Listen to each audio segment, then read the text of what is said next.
Hi everyone. Today is a talk about a particular part of life with a disability that I dread and I think a lot of other people dread. Also, there will be some language, so this video is not approved of for all audiences. A couple of months ago, I was talking about some of my favorite holiday foods and how it was time to get baking and how it was time to get going, and someone that I had thought of as a rather reasonable human being, someone who understood life with a disability, and I hope she's okay, by the way.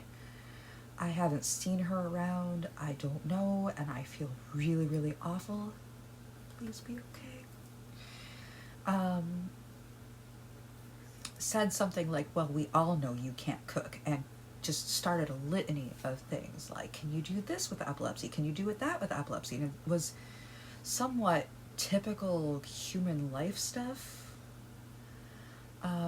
which I've heard before, and I should not be completely surprised or taken aback by, because it's happened before. Life does crazy things to people, etc., etc. But it actually took me aback, because it's like, oh my gosh, you would know these things. You, of all people, look at what you're capable of, and you don't really, you cannot walk. I mean, this is, wait, where are you? And what bug crawled up your ass, lady? And it gave me a bit, I was, taken aback and pushed into a place where I was thinking of the horror stories that I've had. My friend Minty Badger, for example. This is an alias.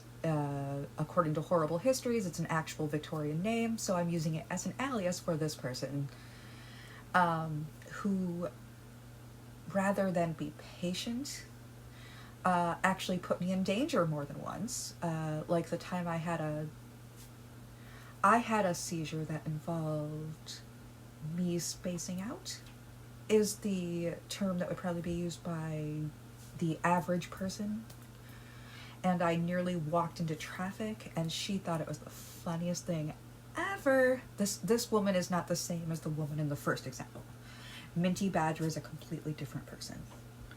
And then she thought it was so hilarious. She had to tell everyone at Target, everyone at Wegmans, oh my God, it's the funniest thing ever. And I'm standing right there going, you almost, instead of, helping me, you almost let me walk into traffic and then laughed when I didn't recognize you, rather than, I don't know, if someone's in danger, please grab them gently by the arm and, tug them back.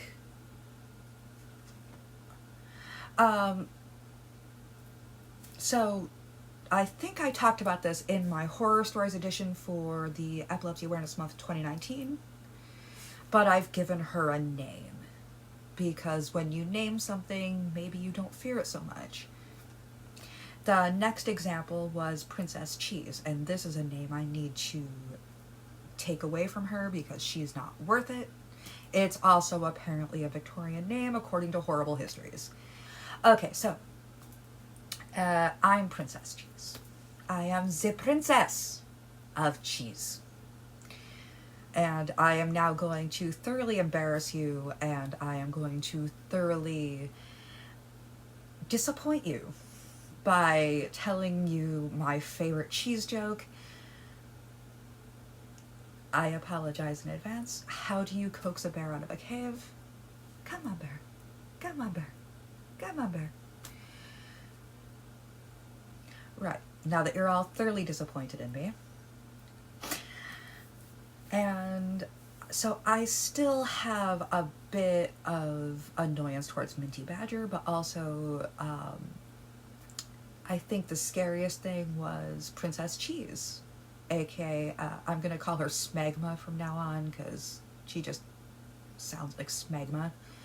I did warn you that this video is not appropriate for all audiences. Anyway, so Smegma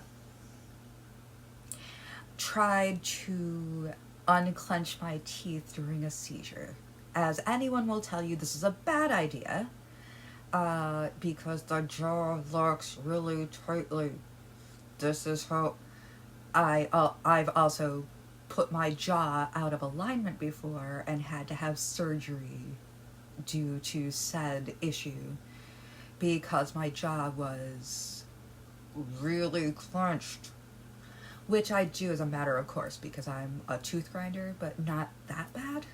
Well, she tried to put her hand in and unclench, and I didn't realize this at the time, but when I woke up, I was thoroughly weirded out to realize that she had stitches and that I was getting checked over by a doctor because I'd had a seizure. And I said something along the lines of nothing because I couldn't talk.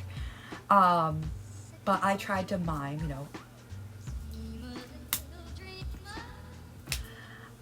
she was extremely pissed because I had bitten her. That did not end the friendship, but it was close, and it's something that reminds me that this is someone who actually put another person who put my life at risk.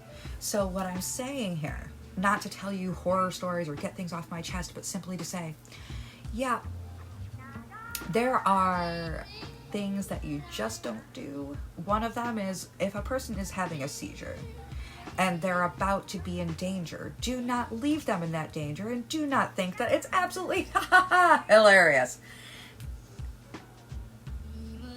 It's not.